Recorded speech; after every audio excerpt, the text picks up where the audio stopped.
जिरा राईससाठी मी इथे मोठा बासमती घेतला आहे. त्यासाठी लागेल मीठ, जिरे, कोथिंबीर, साजूक तूप आणि तेल. जिरा राईससाठी जुना तांदूळ वापरावा. जुना तांदूळ ओळखायचा कसा, तर तो जरासा लालसर दिसतो. त्यामुळं तो एकदम मोकळा पण होतो आणि शिजून तो डबल होतो.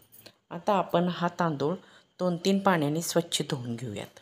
भात शिजवण्यासाठी मी इथे पाणी गरम करून घेतलं आहे. यात आपण टाकायचं आहे तेल, त्यामुळं भात चांगला मोकळा होतो. मीठ, सर्व प्रमाण मी डिस्क्रिप्शन बॉक्समध्ये दिलं आहे. यात आपण टाकून घेऊयात आता हा धुतलेला तांदूळ. आता हे सर्व व्यवस्थित मिसळून आपण भात छानपैकी शिजवून घेणार आहोत.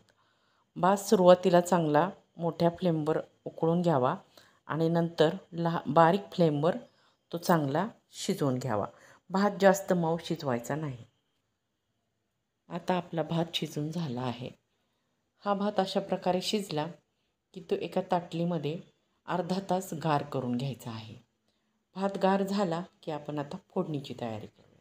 कढईमध्ये तेल गरम करून घेतलं आहे. त्यात टाकायचे आहे भरपूर जिरे, 1 चमचा साजूक तूप आणि शिजवून गार केलेला भात.